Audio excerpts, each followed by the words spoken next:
final time, we are snake drafting here on FanDuel Live and getting you set for the Week 15 in main slate. Brandon Gadula is our leader. He has 5 wins.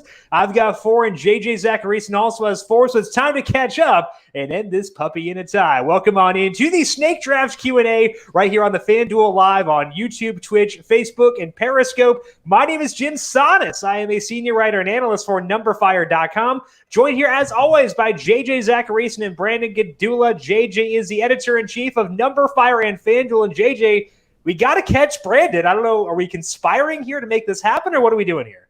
I mean, to me, I kind of view this as we are almost definitely, look, there's a 2/3 chance, let's say, that we're going to have an ultimate loser amongst the three of us. It's pretty cool, though, that it's this tight, given the fact that we've done 13 of these now, and it's 5-4-4. No one's really run away with it totally. Jim, you finally got a win last week, which was big since not having a win since week 3. Yeah. Okay, let's bring that back up. Let's rehash this. Let's go. Let's bring it all out in the air now. I'm ready. All it took, Jim, was for me to get the obvious worst pick in that draft and get a guy who got COVID on Saturday. That's all it took. No big deal. I don't remember who was on my team because I gave up on the snake draft in like week 10 because I was like, I'd lost 7 straight. What's the point anymore? But we're back. We're still alive. I was so good in the opening that we're still alive and kicking, despite not winning between week 4. You're like the Steelers. Yeah, exactly. All I need is the Big Ben miracle. Got my Deontay Johnson drops out of the way. I'm ready to rumble now. So week 15. Going to be a great one. Brandon Gadula, you are leading 5-4. He is the managing editor of numberFire.com. Any strategy here? Are you playing things different to try to get that final W, or just keeping the same process here? I don't know. I'm kind of loose because I can't lose. I can't be the one who loses. And at best, you can't be the ultimate loser. That's the phrase we're going with here. So I either beat you both by 2, or I'm still not the only loser. So I feel pretty good. I might draft Chris Conley. I don't know what's going to happen. I'll just taunt us. We've already established the tiebreaker is whoever wins the first 3 weeks. So I feel good. I feel like I've got the tiebreaker. Like, I am the Packers. You guys are New Orleans. I've got the tiebreaker. I've got an extra game to burn here. So I feel good. I thought the tiebreaker was how many players you drafted that then got COVID over the weekend after you drafted them. I mean, like, that could be most of us at the end of this one. So, like, you never know. We can't count these things out. Before we get into our snake draft, though, as always, we are giving away a ticket to the FanDuel Sunday Million for week number 15. All you got to do is go to the description over on YouTube and enter your email in there. Pretty easy process. You've got 12 minutes left to get that email in. So go to YouTube, check out the description for this live stream, get your entries in. We'll announce the winner live here on the air later today. As always, we'll also go through some questions for the Week 15 slates. If you have questions about Week 15, whether it be DFS or other stuff, make sure you go to YouTube, Facebook, Twitch, or Periscope. Ask your questions. We'll get to those questions after we finish up the snake draft here for today. Now, before we do that, though, I do want to talk about the slate broadly here because it's a pretty interesting one. And Brandon, since we talked on Thursday, we've gotten the news now that Drew Brees will play for the New Orleans Saints. How does that change things for you on the slate as a whole? Because to me, I think it does at least have a pretty tangible change on the way that I personally view this slate. So you and I have been talking all season about which games are 2 quarterback games for stacking purposes. I pointed out 2 of them, I think, out of the 11 on the main slate that I would consider both quarterbacks. One was that Chiefs game against the Saints. I don't know if I'm going to play Drew Brees. I don't really like to play him in daily fantasy because there is no rushing. I don't know how healthy he will be. And I would have to think that Taysom Hill does still mix in a decent bit, but it raises me on Alvin Kamara. I think he's now the third pick in this draft behind Derrick Henry and Dalvin Cook. So, I mean, that's not a spoiler. I think we're probably all on that page. And then Michael Thomas comes in at a really good salary from a daily fantasy standpoint. Is a tough matchup. The Chiefs just want to stop the pass. They don't care about stopping the run, but I think it does mix up the slate a little bit from what we talked about on Thursday. I think the biggest shift is, like you said, it does take a quarterback out of play with no Taysom Hill, but it increases the value of Kamara, increases the value of Michael Thomas, and to me at least, it increases the allure of Patrick Mahomes, Tyreek Hill, and Travis Kelce because I think it'll be a faster pace game now, and I think that the Saints will be more efficient, scoring more points. forcing the Chiefs to keep their foot on the gas longer. So I think that although it takes one quarterback off the table, it increases the allure of 5 other guys. And I think that's why, to me at least, it's a bit of a slate changer. Now, JJ, I've talked to Brandon about this entire slate for an hour and a half already. What is your view of this slate from a DFS perspective? We talked a lot about the mid-range running back specifically. What's standing out to you when you look at this slate as far as being the true headliner here for Week 15? Yeah, I mean, look, there's a lot of really good running back plays, like 5 of them I'd say I really like. I mean, if you consider salary more, I have my brain thinking about the snake draft a little bit, but if you consider salary a little bit more, I'd say there's 4 that jump out, 3 more so if if you're looking more from a cash perspective, where you're looking at Derrick Henry, Cam Akers, and to me, Alvin Kamara is right there now too, given that he's under 8K this week. So we've seen him, up in that close to that 10K range this season. So, with Breeze back, I think his target share is a little bit steadier. But the one thing that makes this rough is that you do kind of want to spend up at running back. I think that, there are guys where you can make the case where you really spend down, like Leonard Fournette's at least an interesting price point, but I don't know if I would overly trust him. I think that the population and folks are going to be on him and be more exposed to Leonard Fournette than I will this week. But he is at the right price point, right? To at least entice you. Right.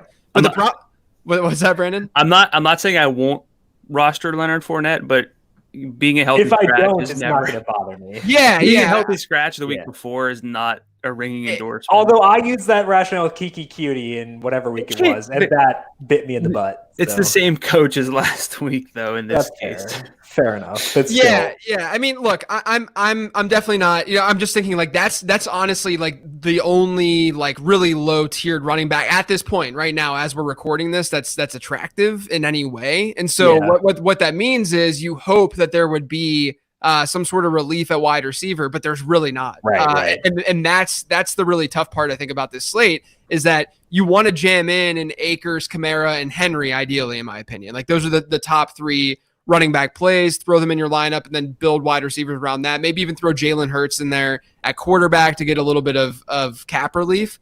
But you look at the wide receivers and there's not many sub 6.5K guys that I want that much. And that makes this week really, really tough, I think. And one of the guys we could have turned to is Lynn Bowden, and now it looks like Devontae Parker, Jakeem Grant, and Mike Gesicki might all play. So it's like, what do I do? And that makes it really tough. Thankfully, we don't have to worry about that for today. So let's do the snake draft and get this final one underway for this week. JJ, you have the honors of filling in that final slot. Fire away. Let's do this thing. Well, it says right now that the contest is full. Okay, so you have the first pick. I have second. Brandon picks third. Did it work? Yeah, you're in.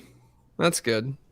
You might want to refresh it. I did. I just clicked it. Okay, I have the first pick. All right, cool. This is the pick I didn't really want. Wait, you didn't want Henry?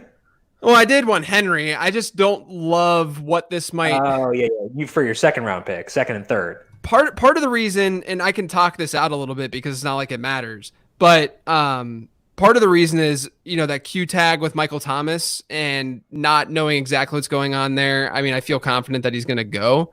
Yeah. I think that my play here, and I'm going to say this out loud because I don't want this to be my play, because I'd rather have one of the running backs, but I think my play, I'm just going to end up stacking that Saints Chiefs game. Yeah, absolutely. I think that to me, that is by a significant margin, the best game on the slate. If you can just load up on that one, I think I pick 5. I pick a pick 5. I would consider getting exposed. I'm taking Dalvin Cook second, by the way. I can talk about that later. But at pick 5, I am considering just starting to get exposure to that game at that point. I think that's how good of a game. Let's see what you do, Jimbo. All right, so Brandon goes Kamara. Yeah, pick 3. I think that was the right choice. I think it's just between Cam Akers and Jonathan Taylor. I could go Tyreek Hill, which is enticing. Maybe I will do that. I don't know. You've got 11 seconds, bud. Yeah, I'll figure it out. You're Look at that, Brandon going with the game stack right off. You're way calmer than I am. I got throwing the curveball. Throwing the curveball. Did you make that pick? I went Cam Akers. Okay, well, I'll go Tyreek Hill then. Ooh, Jimbo. All right, I am going to go then. Jonathan Taylor. Okay, man. That's the thing is I didn't want to gift JJ, Derrick Henry, and Jonathan Taylor. But I don't care. So here's the thing. So I'm not picking up because I'm thinking. I don't really want to give Jim that stack. Oh, you don't want to give me Michael Thomas? Yeah. All right, that's fine. Be that way. It's cool. Also, we should be conspiring to stop Jim Brandon. Why are we not conspiring to stop I'm Brandon? conspiring against. I don't want to be the ultimate loser, Jim. I mean, I don't either. So I went Jonathan Taylor against Houston. Okay, Good matchup, okay, obviously. Okay. All right. I do think that oh my gosh. I'm gonna go Michael Thomas. Okay, so you want Thomas. Not and really, that makes things a little bit tougher for me. I could go all the way down to, wow, David Montgomery is very low projected. I feel like he is the next running back up, though, so I kind of just like am going to do it. I could, in theory, try to game theory this thing, but I also know that Brandon is not super out on Montgomery, so I'll take Montgomery there and just lock him in. And I get the Dalvin Cook, David Montgomery game stack there as well, which I'm very okay with on a full roster slate as well. Yeah, I don't know what to do here. So who do I have? Cam Akers and Kamara. Brandon's crumbling under the pressure of those 5 wins. No, I'm too loose. I said I'm loose, and I think I'm too loose. No, you said you were loose, but you're cracking, bud. I'm gonna go with Travis Kelce here. That gives me a game stack. It's not the one I thought I would end up with, but I think I have 2 running backs left if I want to go flex there. I don't know if Calvin Ridley, what his health is. Yeah. Sounds like his tag's gone. I saw that. It is? Yeah, he's good to go. All right, then. Okay, I saw limited all week, so I didn't know. All right, so I could go with that volume. Calvin Ridley's going to get like 5 deep targets.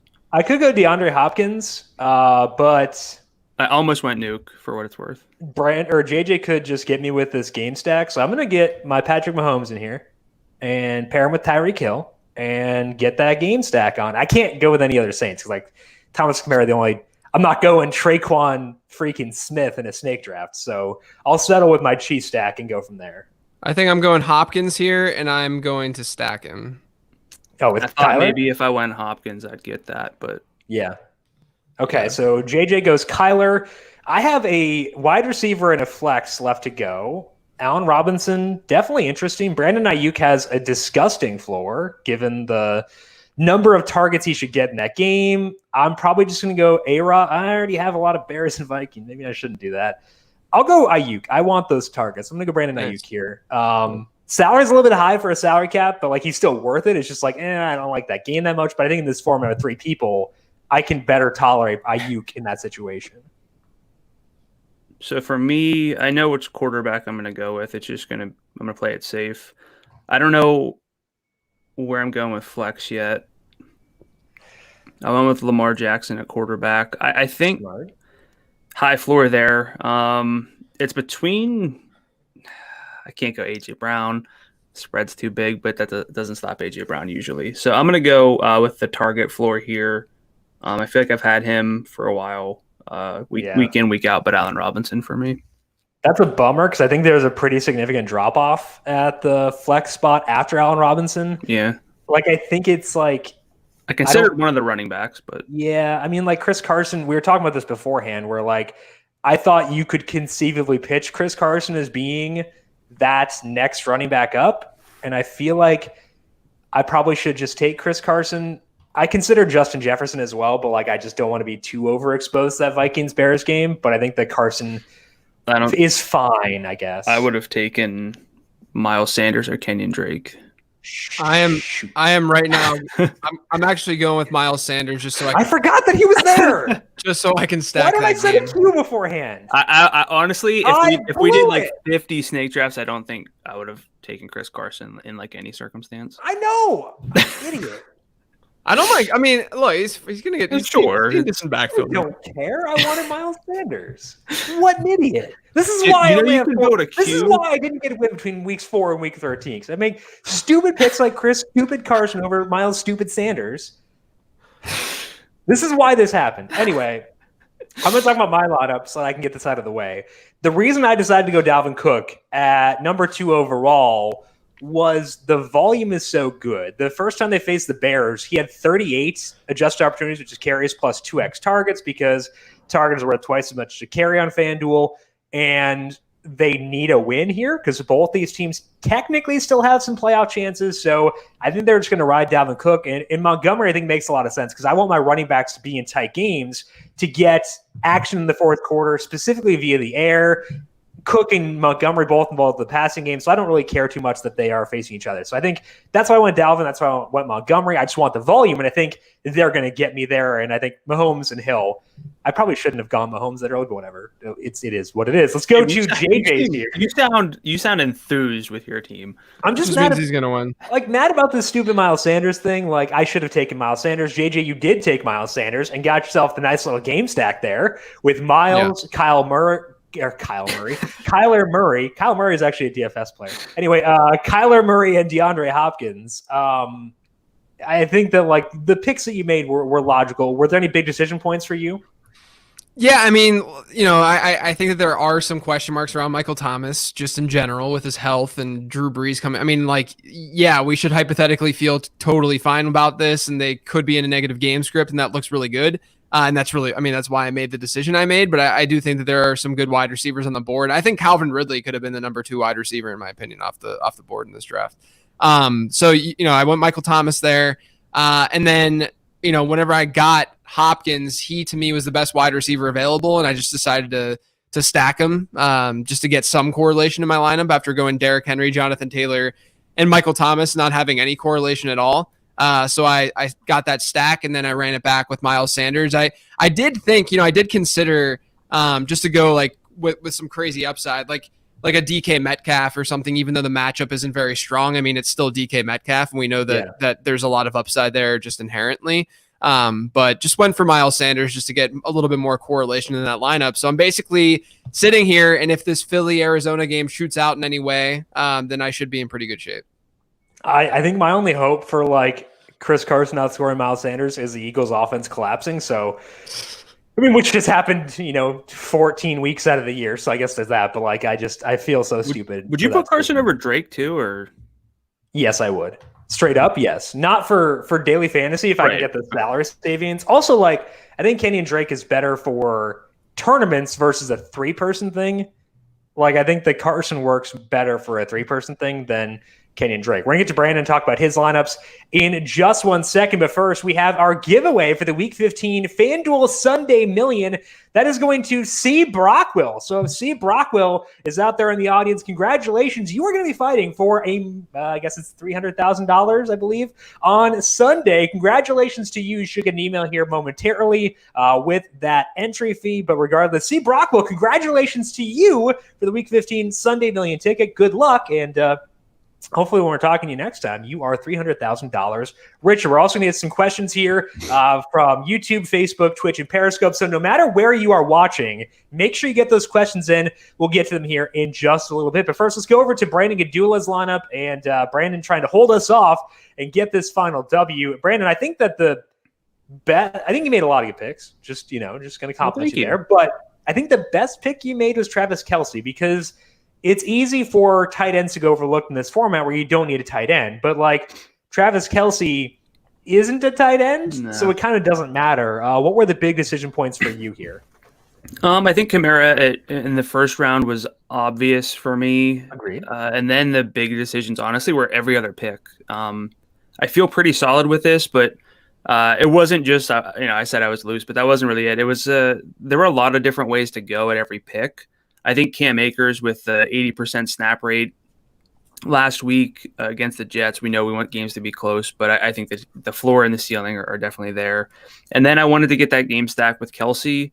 And then I just took volume at receiver again. I probably could have flexed either Miles Sanders or Kenyon Drake, but I went with Robinson, who just gets 13 targets from Trubisky the past 3 weeks. And then Lamar, I mean, the floor is high with him. We know that there's a ceiling because of the rushing. So I just kind of let it fall into place. I don't really have any correlations outside of Kamara and Kelce, but that might be one of the best correlations of the weekend anyway.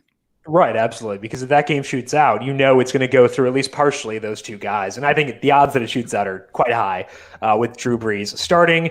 I think that the Cam Akers one is the right move. I was hand ranking running backs earlier today. I had Cam Akers number 4. JJ, we've got some good running backs in the mid-range. We've got, Kamara is a little bit more expensive, so we don't need to include him in this, but it's Jonathan Taylor, David Montgomery, Cam Akers, Miles Sanders. Would you also rank Cam Akers number one out of that group? Because I would personally. Yeah, I mean, look, Jonathan Taylor has the matchup for sure. I think that he's the other guy that folks would be sort of thinking about. So Taylor has the matchup, but he's not seeing, at least, looking at the last couple of weeks from Cam Akers, he's not seeing the same type of backfield share numbers as Cam Akers is. And the Akers stuff, yes, we've only seen one real game where he's been the true workhorse when you look at target share too. But we have to think that this is a trend that's happening, because we saw 2 games ago where Akers had a really big rush share, maybe not as much of a target share, but this past week, he was a bell cow of all bell cows. He saw basically everything in that offense. So to me, that just gives him a really nice floor, even though the matchup itself might not be as attractive. It's still a good matchup though, too. We shouldn't just dismiss that. So matchup doesn't just mean how good are you against running backs. It also means the context around it. Yeah. The Jets are good against running back. They are a good rush defense. But if you're going to let up 4 touchdowns, Cam Akers, who has 56% of the team's red zone carries or targets the past 2 weeks, he's probably going to be involved. Yeah. The thing with Jonathan Taylor to me is he's going to play half the snaps. Yeah. So he's going to play way less than Cam Akers is, but we know, I would not be shocked and we should expect that he's going to be very efficient per touch in this game against Houston. So that's really what you're hoping, that he can get a couple of big touchdowns, because again, they're throwing in Nyheim Hines and even Jordan Wilkins in that backfield. Jacoby Brissett. Yeah, Jacoby Brissett. He's the goal line back. Yeah. He's the Mike Evans of the Indianapolis Colts, going in there to steal tutties. I think that I might be higher on David Montgomery than you guys, because we were talking about before we went on air. You were talking about a group of 5 running backs. I thought there were 6 because of Montgomery. I thought that he decided or deserved to be in there. And the reason I liked Montgomery was because his red zone share is so much better than Jonathan Taylor's. Taylor's at 21% of the team's red zone chances his past 3 games. Montgomery's at 39% in his full games with no Tariq Cohen, which among larger sample backs in the slate is second behind Dalvin Cook. So that's why I like pairing them together too, because if that game either hits or exceeds a total, they're going to do well. So I think that was my reasoning for having Montgomery in that same tier as Taylor. Straight up, I'm going to rank Taylor first, of course. But I think for tournaments, and I think that Montgomery is at least a worthwhile pivot, and I think that he's at least in that same tier as Jonathan Taylor. Let's take some questions here. This one, not a question, but from Robert over on Facebook. Says Chicago's offense is playing better, therefore Cook will not be on the field as much, and Chicago's defense will not be as gas. We'll definitely see, Robert, but Dalvin Cook can do some damage on low volume too. One thing to add there, though, Chicago's played Detroit and Houston the last couple of weeks, so let's not Houston with no Brandon Cooks. Yeah, right. So that was a weird game. Let's not overstate how good Chicago's offense has been. Has it been better with Mitch Trubisky over the last few weeks? Sure, but at the same time, they haven't really played these significant defenses. Not that Minnesota's significant, but if you look at average, if you look at numberFire's expected points model, they're dead average, whereas Houston and Detroit are both bottom 4 defenses. They're the 2 best defenses you can face. Yeah, also, we look at the 3 games split with Trubisky, but it's also important to remember that they were down 40-3 in one of those games. So important to keep that in mind. So Robert, we'll see for sure, but I'm still feeling pretty good about Dalvin. Francis is asking, we'll go this one to JJ. Terry McLaurin or Robbie Anderson in PPR? Robbie plays on Saturday, so not on this slate. Facing the Packers, interesting situation there. Terry McLaurin gets Dwayne Haskins. I know that we have this negative perception of Haskins, but he's been the same from an efficiency perspective as Alex Smith. He throws deeper than Alex Smith. He throws a Terry McLaurin more than Alex Smith. So I actually think it's kind of either neutral or an upgrade for McLaurin. So would you go McLaurin or Robbie Anderson for Week 15? I don't have a strong opinion on this. I don't know if either of you guys do. I go Terry personally. I'm a big McLaurin guy. My argument against him is obviously that game could just be ugly in general. Yeah. That the situation for McLaurin just isn't as good as for Robbie. And if DJ Moore does play, I don't like to overemphasize cornerback matchups, but if DJ Moore does play, he could draw Jair Alexander in that game, which will help Robbie Anderson a little bit. And I would not. We're expecting a negative game script for Carolina too. So I think Robbie probably has the safer floor. McLaurin probably the safer ceiling just because of who he is and the touchdown equity that he would have over Robbie, which, the touchdown equity for McLaurin isn't like significant, but Robbie just barely scores. So it would depend. I think that if you need more of a floor safety play, if you're an underdog, if you're not an underdog, then go with Robbie. If you are an underdog, maybe go with McLaurin. Brandon, you looked like you wanted to say something there too, or did I misread your face? Oh, no, I don't like that game for Washington that much, but Seattle is playing on the East Coast at 1 p.m., so I think that game could get a little bit weird. I would lean McLaurin, just like Jim said. There we go, 2-1. Then. I am historically low on McLaurin, and I should note that. And you're historically high on Robbie. Right, and I still favor McLaurin by a bit. So I think I don't know. It's rare for me to favor McLaurin. Let's go with McLaurin. Since I'm indifferent, let's go with McLaurin. Then. Okay, fair enough. Hopefully we did not talk you into a bad decision, Francis. They also asked Brees or Hurts. Now, Brandon, you are higher on Jalen Hurts than I am, so I want to ask you this one. Drew Brees coming off an injury where he could get Taysomed at some point, or Jalen Hurts against Arizona. It's tough to look at Brees all season because he hasn't played with Michael Thomas a ton, but we don't see a ton of single game upside from him because he does not run. I would still imagine if he's not 100%, we will see some Taysom Hill packages. We will see Taysom Hill come in the red zone. I think that has to be factored in. Jalen Hurts coming off an 18 carry game for 106 yards. The Cardinals are not very good at stopping rushing quarterbacks this year. I know the game environments are pretty different, but I think that the Philly game is my second favorite game of the week anyway. So I would go Jalen Hurts. Well, I think that Hurts gives you a really steady floor via the rushing, and he gives you a path to a ceiling. And I think that range of outcomes for season-long stuff is pretty favorable. So I think that is something to keep in mind. It's a good range of outcomes for Jalen Hurts for season-long stuff. Luke is asking half PPR, Chris Godwin or Deontay Johnson. Now, JJ, you tend to have a pretty good read on the Steelers' wide receiver situation, so I'm going to give this one to you. Obviously, Deontay had that high-profile benching, but he did come back in the game in that game against Buffalo. The Steelers need wins. If they want to get the one seed's pretty tough right now, but they need wins. So you would think they'd have their best players out there, and Deontay Johnson probably better than Ray McLeod. So would you go Chris Godwin or Deontay Johnson there? This one's tough too. Obviously the Falcons secondary is definitely beatable. I don't mind Chris Godwin this week at all, but we saw last week, Godwin had a 14% target share, and there's not that much stability there. I think Mike Evans is the only guy that you can really reliably play in that offense right now at wide receiver.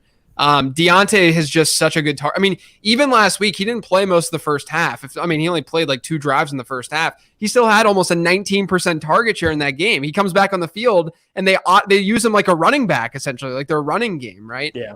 So if you're in a PPR format, even if it's half PPR, I'm probably still leaning Deontay. He tore the Bengals up the last time the Steelers played them too. So I'm probably leaning Deontay there. I think he's just safer. If you are going away from Deontay Johnson, I feel like it needs to be for someone who has safety.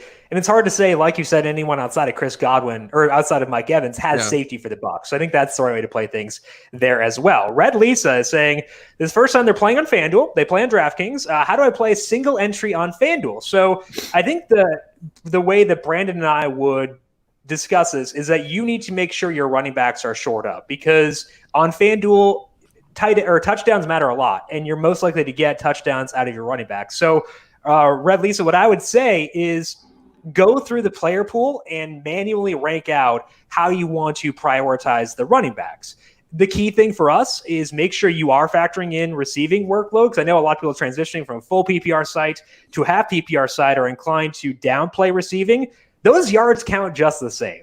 So the way that we do it, we take the target total, multiply it by 2, add it to the carries. That gives you an idea of the workload relative to other players. So Dalvin Cook, you can project for 30 adjusted opportunities, Derrick Henry about 27 or so, et cetera, et cetera. Make sure you're still factoring in receiving when you're doing this transition from a full PPR site to a half PPR site. Make sure you are still accounting for receiving. It still matters a lot. You need to make sure you are trying to get that in there. Nelly, not the other different Nelly. This is IE. JD McKissick or Jeff Wilson? We don't know Raheem Mostert's status as of now, so this may be more of a Sunday JJ question, but let's say that Raheem Mostert sits. Would you go Wilson or McKissick there? Definitely would go Wilson there if Mostert sits. If he doesn't, I think I would. If it's a PPR league, I think you can go McKissick and hope for that negative script a little bit. Hope for some dump offs. It does sound like Antonio Gibson, even though he practiced a little bit today, that he is doubtful. So, McKissick should have a decent enough floor. So if Mostert doesn't go, I am going Wilson. If he does go, I'm going to go McKissick. All right. McKissick revenge game, right? True. Yes. That doesn't matter, but I didn't even think about that. It's fun, I didn't even associate Seattle JD McKissick with this. That's so interesting. Okay. And yes. I just associate him as my father, JD McKissick. Right, because he owned you on Twitter. Because he owned me online. Yeah. Brandon, Christopher has a lot of good running backs. I'm going to give you this one. You have to sit one. Alvin Kamara, Cam Akers, David Montgomery, or Miles Sanders. Who are you sitting? Kudos, Christopher, because you've got a great team. Yeah, I would sit Sanders. I feel pretty good in that. I like, Kamara gets a huge boost with Breeze back. Jim's talked about Montgomery already, and Cam Akers, just the snap rate's so good. I would be lowest on the Philly offense, so I would bench Sanders. All right, final one here. This is from Luke. I'll take this one. David Montgomery or J.K. Dobbins? I can bankably project David Montgomery for so much more volume. I know that Dobbins is fun. I know he's really efficient. I know there are a lot of good things in his favor, but he loses goal line work to both Lamar and Gus Edwards. Gus Edwards is really good. That's also worth discussing here. It's not like J.K. Dobbins will just erase. He's not going to Thanos snap Gus Edwards out of there. So I would go David Montgomery, take that volume, and hope he keeps doing what he's been doing recently. That is all that we have for today and for the snake draft for this year. I want to thank you all for tuning in throughout the season. Obviously, next week, holiday season starts, so no more snake drafts from us, but we'll let you know on Twitter who gets the W here for week number 15. JJ and Brandon, thank you guys so much for joining me throughout this year. Brandon, any final thoughts for you before we close up the final snake draft of the season? For the season or for the week? Yeah, for the final snake draft. Snake draft thoughts. What you got? I can't lose, so snake drafts are great. JJ, I am battling you for extreme loser of this first snake draft season. So bad luck to you, I guess. Is that the way I end this year? I'm gonna end on some positivity. It was a joy to draft with you guys all year long. So when they go high, I go low. Bad luck to JJ in week number 15. That's all we got for today. Thank you to Brandon and JJ for joining me for this entire season. Big thank you to Calvin Theobald, our video producer, for running the video side. As always, thank you, Cal. Make sure you tune in on Sunday. JJ has his start-sit Q&A. That is at noon Eastern. We'll be back with you on Tuesday for your waiver wire Q&A. And then JJ will also be doing a start-sit Q&A on Sunday at noon Eastern for week 16, championship week. Good luck to you wherever you're playing daily fantasy, season long, or dynasty this week. We'll talk to you again next week for the waiver wire. This has been the Snake Draft Q&A.